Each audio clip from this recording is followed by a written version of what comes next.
Good morning, everyone. Happy Friday and welcome to the Rangers Review morning briefing for Friday, the 17th of May. I'm Derek Clark and I'm joined this morning by Chris Jack. How's it going, Chris? All good, Derek. We're almost at the end of the season. Just not the end of the season that we all hoped it would be, unfortunately. So heading up to the press conference later on, speak to the manager for the final time on Premiership duty. Interested to see how he plays it and what he's got to say. And then it's full focus on a wee bit of focus on Tynecastle and full focus very much on Hampden. Yeah, absolutely. Before we get stuck into all the Rangers news, folks, just a quick word for our podcast sponsors, the great guys at MPH Boilers. They've got some brilliant Viessmann boilers on offer. You know the drill by now. The all-important links are in the description below. Do go and check them out if that is something that you require at this moment in time, if your boiler is on the blink. Right, where shall we start? Great piece on the website yesterday, and you can find the link in the description, folks, from Chris. Pretty damning, really, looking at the Rangers' injury situation in close detail, and it makes for quite sobering reading, it's fair to say, of the signings going way back, not just that last summer, but the summer before, of the 16 players Rangers signed last summer and 2022-23 season. Only 6 have played over 40% of league minutes this season. Just tells you where the problems lie, Chris, isn't it? It's quite a revealing read. That Josh asked me to go through the numbers over the last couple of days and actually have a look at it in black and white. Because I think I've spoken a number of times over the course of the campaign about the injury situation at various times. Managers spoken about it, but I think when you see it laid out like that, as it is in that piece, and you see some of the numbers behind the theories and behind the conversations, I feel like it's quite stark. It does show just how big an impact injuries have had on Rangers. I think I said on the show at the start of the week. I say again in that piece, it's not an excuse, because you look at the points that Rangers dropped at home to Motherwell and the Dundee game, the Ross County game. They had more than enough quality on the pitch. They have more than enough quality on the bench. They have a budget that still dwarfs those respective sides. So it's not I don't think you can use it as an excuse as to why Rangers have not won the league, but I think it has to be a mitigating factor, because it clearly has had an impact over the course of the season. I mean, you see certainly some of the newer players that have been brought in are guys who were meant to solve this problem from a couple of seasons ago, guys who are meant to solve the problem this season. It's just not happened. We've not got enough out of a number of players. The wage bill has steadily risen and risen and risen. Investment from the board, for me, is not the problem. It's how that money has been spent and who that money has been spent on. Transfer fees that have been spent, they've not been recouped properly. The wages that have been put into the squad, we've not seen the benefit of that, because the trophy count compared to the financial outlay doesn't stack up, and that has to change. If that is going to change, this injury situation has to change. Yeah. Interesting point coming in here from John. He says the rehab facility is obviously far too comfortable. Interestingly, when I was on with Ali, for those of you that are Rangers Review extra members on our Q&A show last night, he put out the suggestion that it's maybe perhaps a culture at Rangers that needs addressed, and it's maybe okay to be injured there when that should not be the case. It certainly needs a real overhaul in the summer. Rangers cannot have another season like this when so many players are featuring so little. One stat in that piece that Chris wrote, players signed last summer and the percentage of minutes they've played in the Premiership, only 3 of the 9 have played over 40% of available minutes. Jack Butland with 100%, Cyril Dessers 65%, Abdallah Sima 48%. I'll just write them off the rest of the players, folks. Dujon Sterling 38, Leon Balogun 31, Sam Lammers 25, Jose Cifuentes 17, Danilo 16, and Kieran Dowell 14. I think it's a myriad of reasons why Rangers have lost the league this season, Chris, but there's no doubt injuries have been a factor. When it comes to recruitment in the summer, Rangers, I mean, we knew when they signed the likes of, well, Kieran Dill's a case in point. We knew he had injury issues. He had a long-term knee injury when Rangers signed him as well. So we knew all about his injury situation. Leon Balogun has been injured at various points. And Danilo, 16% of minutes he's been available for, a £6 million signing in the summer. They cannot afford such outlay to be spent on guys sitting in the stands. No, it just has to change. It makes no sense in financial terms, and it makes no sense in football terms. You're not going to build a team to win the league if you don't have a squad that's capable of winning the league. And over the course of the season, the Rangers squad has been stretched and pulled and moulded in various different ways just to put an 11 on the pitch at times. None more so than midweek there against Dundee. The manager said on Monday there's 11 players out. We'll find out in the next couple of hours how many of those are back. I think there's some situations are unavoidable, like so of Danilo. That could have happened to any player at any time. That's just one of these match ones that comes up. It's rotten luck. Terrible that Rangers spent £6 million on a striker that they needed so much from, and then end up losing him for his luck. That one is bad luck. For me, it's the guys that are out for longer than we expected. So Ridvan, for example, when he came back from international duty, it was not meant to be a long-term issue. Ended up several weeks down the line, wasn't fit enough to start at Parkhead. We've seen Matondo been in and out. The Sima situation, hugely costly for Rangers. We've seen Tom Lawrence in and out. We've seen Ryan Jack in and then out for a long time. Roof's been in and out and then out for a long time, then back in again. There's just a number of players within the squad who the manager just can't keep fit. They need a core of players. Again, as I wrote in that piece, for all the questions over the quality and some of the moments that Cyril Dessers has had this season, you have to say he's been robust. And if he hadn't have been, what a situation Rangers would have found themselves in at times, because there was no other centre forward at that time. Now, once you lost Sima and Silva had to move wide, you couldn't rely on Roof to put through the minutes. Where was a Rangers number 9 coming from if Dessers wasn't as robust as he is? You look at James Tavernier as the outlier in all the charts, all the stats, all the graphs you look at. Tav is just outlier in this because his reliability, not just over this season, but several seasons, is quite remarkable. John Lundstrom comes into that category this season as well. You do need guys who you can just rely on, even if performance levels naturally fluctuate. That's going to be the course over the course of a campaign. You're always going to get guys who are in form and then out of form, and then maybe come back into it. We can debate the quality of their football, but first and foremost, you need to applaud almost their reliability. John Suter falls into that category, which I'm really pleased about this season as well. Yeah. You need more of a core of players that can just turn up day after day in training, and that you can hang your hat on. That come match day, they'll be available, and it's not just once a week and you play every Saturday. It's 3 games a week. It's a weekend, a European trip, potentially with some travel in there, and then a tricky game we come back again, potentially an away game. Rangers need more players that are capable of playing through that schedule, and if they don't solve that heading into next season, they won't be successful domestically. Yeah, just on the players that signed in the summer of 2022 and the minutes they played this season in the Premiership, John Suter, as Chris touched on, 68% of minutes. So it's good to see him getting that consistent run of games after his injury problems he's had in the past. Todd Cantwell, 54%. Ridvan Yilmaz, 48%. Tom Lawrence, 35%. Nico Raskin, 29%.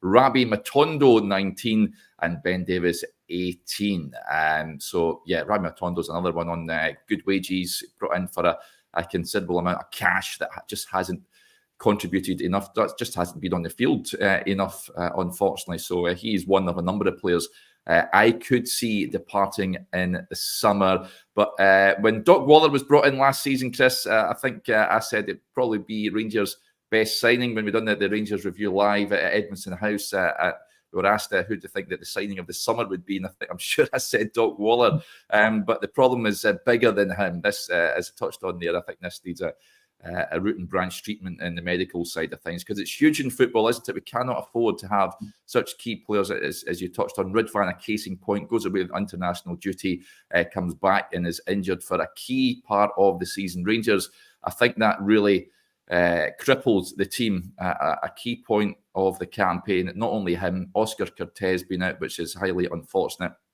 Abdallah Sima is another one, away with international on international duty with Senegal. Comes back. He was flying at that point for Rangers. Comes back, and he's just not been the same player since, unfortunately. No, and those are the kind of headline ones. I say you look at guys like Lawrence, like Matondo, like Roof, like Jack. Quality enough players who could have made a big impact, but it's how much game time can you get out of them? The manager he's touched on this a few times over the course of the season. I think the first time was maybe 2-3 weeks after he actually got appointed. I was talking about it being the biggest puzzle that he's ever seen. There's been a couple of stages at different times where he's mentioned it, but then when people have tried to go back into it in a bit more detail, he said it's something for the summer, or it's not something that we want to address right now. I would be surprised if he wants to go into it over the next couple of weeks, while a number of these players are in the building, while the same staffing structure is still in place, for example, while there's obviously still a Scottish Cup to go and try and win. That has to be the most important thing for Rangers over this next week or so. But come pre-season, come the first couple of weeks of the season, when we get to sit down with him again, it's clearly going to be an issue, and hopefully then feels a bit more able to go into what some of the issues have been and some of the fixes that he has put in place or is going to put in place. Like he's hinted at it that he wants change in these areas, but what those changes are, we don't know. He's not willing to go into it right now, but at some stage, hopefully it does, because, as I say, how many times have we spoken about this issue over the course of the season? It's a real bugbear for the fans. It's something that we see on the show time after time after time. It's a main talking point. So hopefully in time, we will get a chance to actually go a bit deeper in behind the scenes in this issue. So rather than just talking about it, and rather than just looking at the stats, ultimately the fans want to see action. They want to see either people moving jobs, people changing jobs, people being brought in. They want to see processes changed, because it's an issue that, I say, Rangers, if they don't solve it, they won't win the league next season. You cannot challenge for trophies when you have so many players not be able to get through the right number of minutes.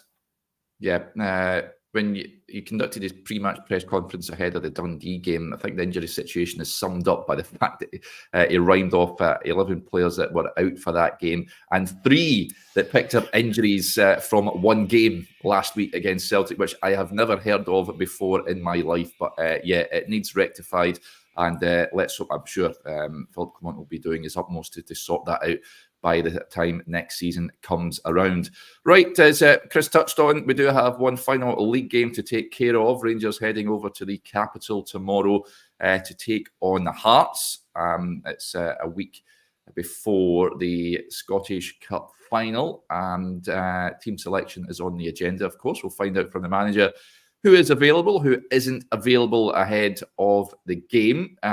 So in terms, just predicting at our sides before we hear from the manager, Chris, do you expect many changes before we run through the team from Tuesday night? Well, we didn't expect to find out that there was 11 players injured when we turned up on Monday. We weren't expecting to see the likes of Suter was a talking point after the Old Firm game, but Sterling dropped out, Tom Lawrence dropped out, so it's very much a wait and see job right now.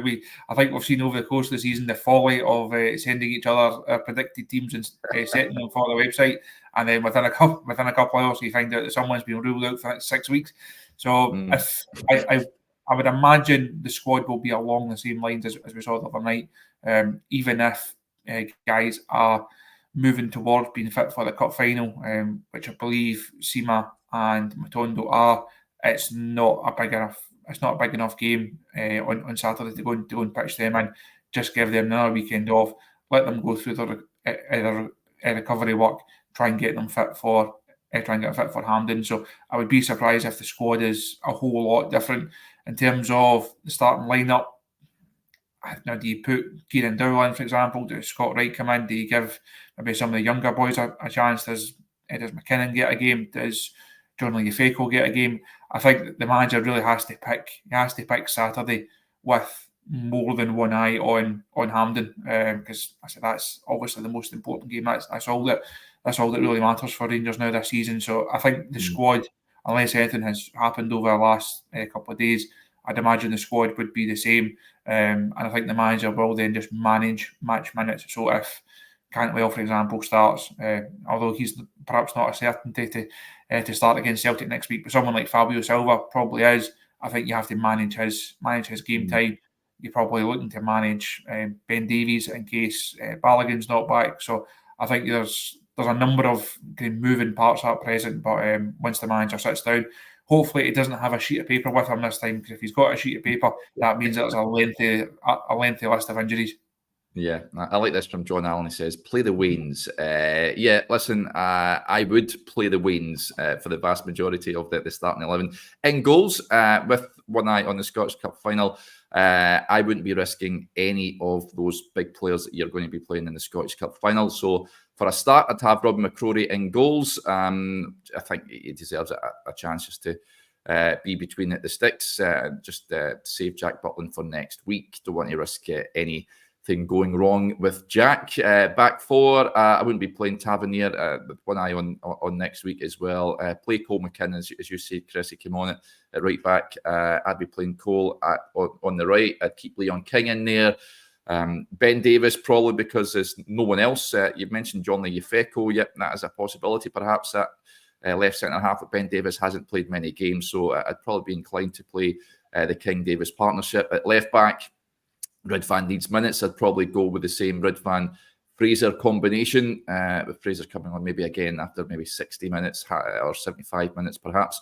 Midfield is an interesting one because I said that midfield trio was seen against Dundee. I know that it wasn't the best of first halves, but that is at midfield. I want to see if Dujon Sterling isn't fit against Celtic next week. So I would keep Raskin in there, as well as Mohamed Diamande, Todd Cantwell in front of those two. And in the forward line, I'd have Ross McCausland, Scott Wright, and up front, again, I don't want to risk Cyril Dessers in case anything happens to him. I know there was a bit of concern. It might have been holding his hamstring against Dundee, but I don't think it'll be anything major. That's touch wood, it isn't. I'm just trying to think if there's any other strikers that Rangers can play from the youth department that can play up there.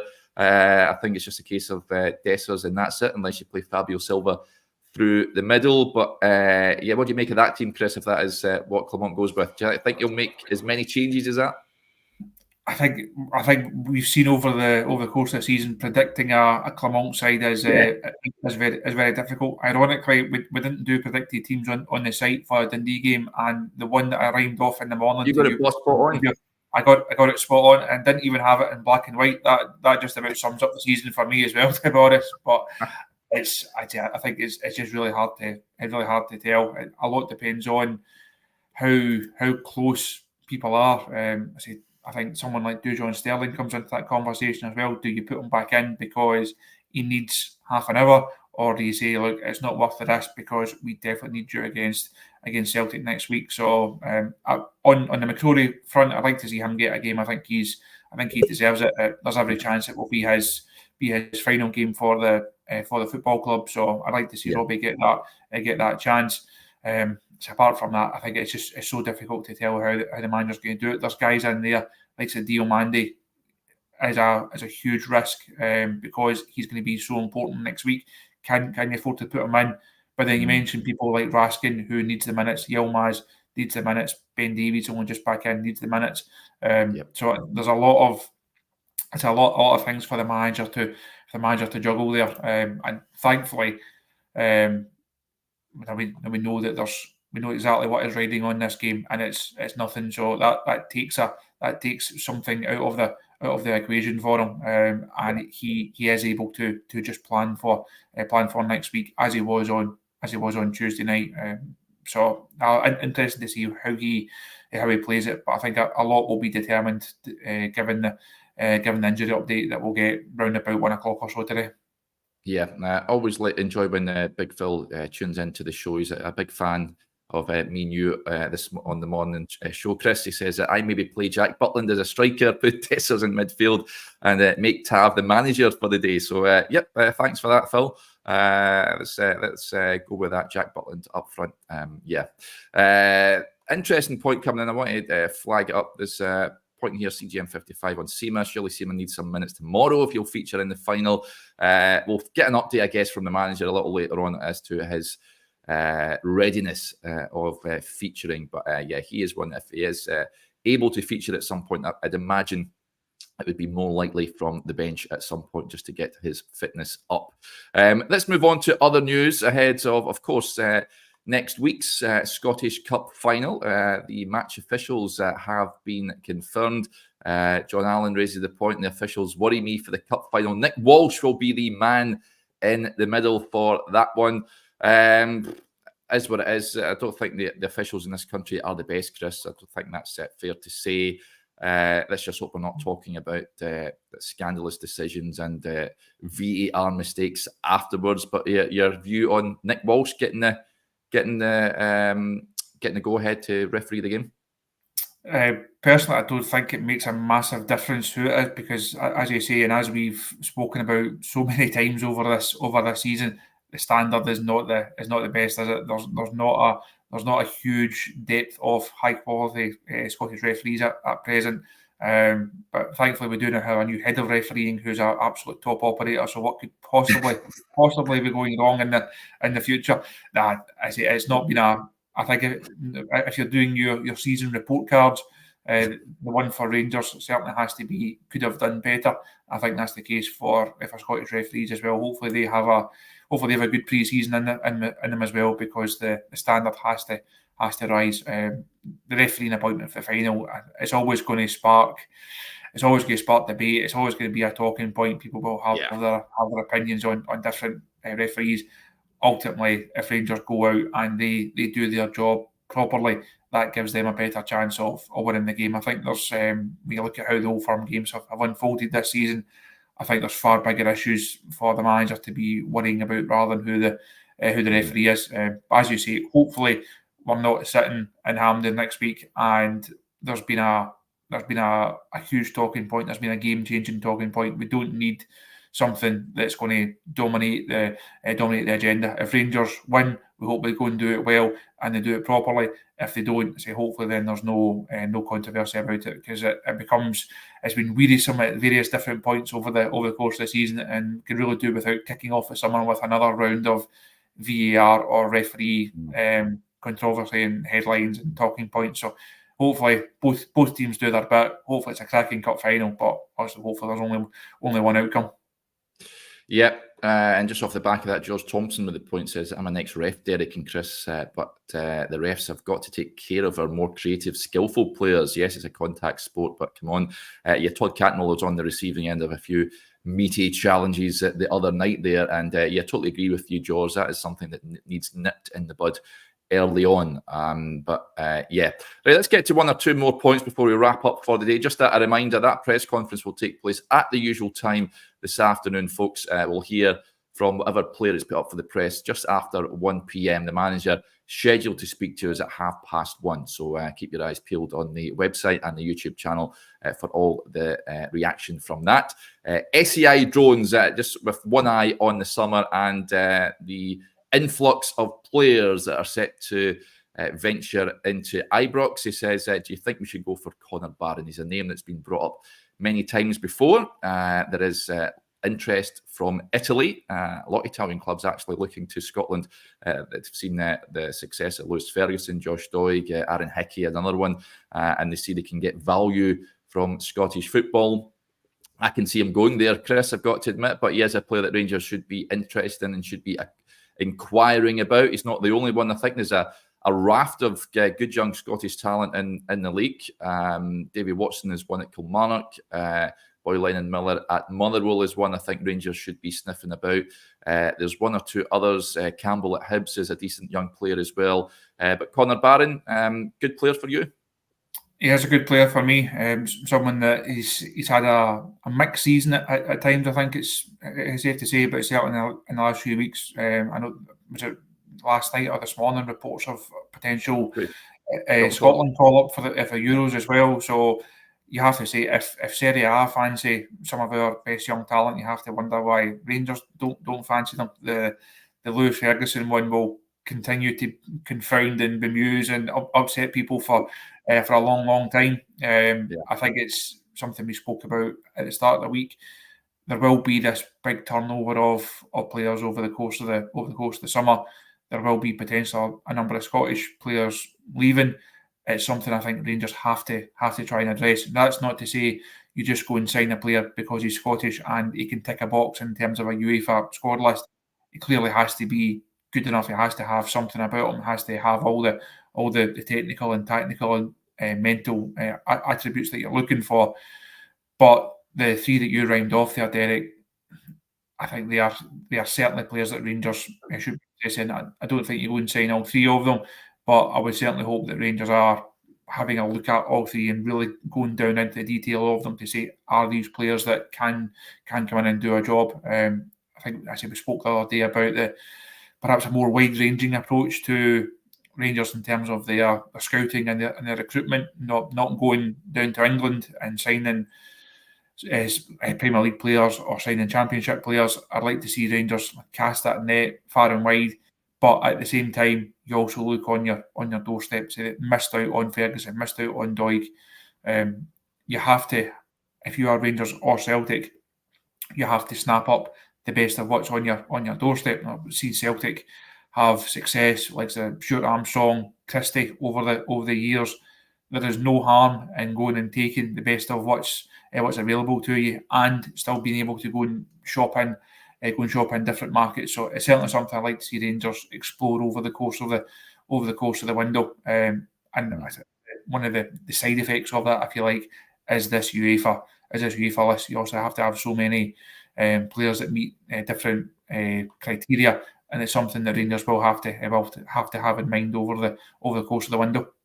Yeah, there's another interesting point I wanted to bring up. Robert Burns, and there's another comment from Derek as well. He says, watch Hagi against Real Madrid on Tuesday. Easily his best game yet. Derek says, Hagi looks sharp. I saw that game too. Then they get pumped 5-0 at the Bernabeu. But he was playing, did start for Deportivo Alaves.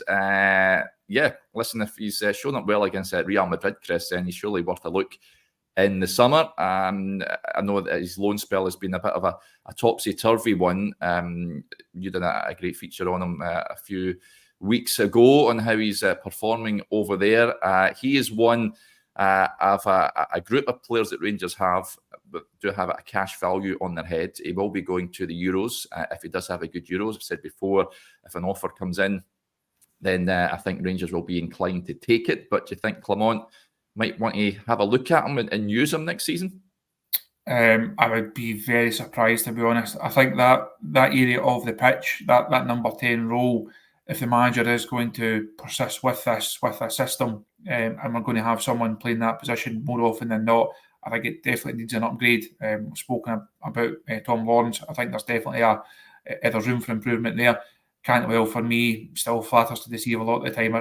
I still need to see more from him to say he can be a first name on the team sheet next season.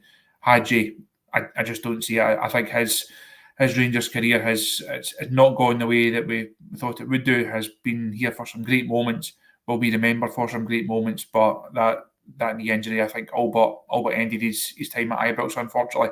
It's disappointing for him because I think he liked it here. He got the club, had that affinity with the fan base. There was a lot to like about Ianis Hagi, but I think Rangers have just moved on. I think it's probably best for him to move on. So I did that piece maybe 2-3 months ago, and looking into his form and looking into some of his performances and speaking to people over there, was surprised at just how unfulfilling a loan that had been.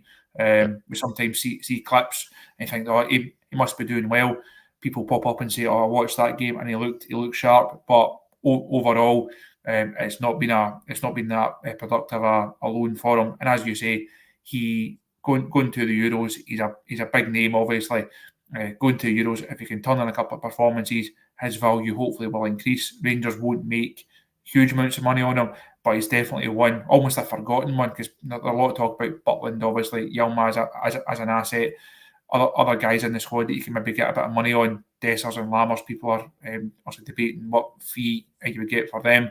Hagi's almost a forgotten one. He's an asset who is outside of the building. He will come back into the building over the summer, but I don't think it'll be for very long. Yeah, I remember speaking to a Romanian journalist who's close to the Hagis, known them, family friend, known them for over 30 years. Marian Olianos, his name is, and we had him on the video. I don't know if you've seen that one, folks. He did say, of course, Galatasaray were linked with a move, but he didn't expect him to go there in the summer. He's very much looking forward to heading back to Rangers. He says he still loves the club, but yeah, it remains to be seen what will occur over the course of the next few months. Who knows, he might go on and win the Euros with Romania, and Rangers will be met with mega money bids, or he might come back and be a revelation. Who knows? But yeah, watch this space with regards to that. Right, that'll do us there. Huge thanks to everyone for interacting with the show. As ever, it is greatly appreciated. We had a question on, I think it was it on yesterday's show, or on yesterday's, when I was on with Joshua. For those of you maybe concerned that there'll be no Rangers review videos over the course of the summer when the season ends. I know that a lot of you are new subscribers. We will have a show every single weekday, folks. So yeah, you won't miss any of your Rangers content. We are expecting a very busy couple of months in terms of the transfer front. So yeah, we'll keep you updated throughout the course of the summer, so don't worry about that. As we touched on, press conference later for those of you that are Rangers Review Extra members. Me and Chris will be on to discuss the big talking points a little later on this afternoon, and as usual we'll have all the usual stuff from Tynecastle tomorrow.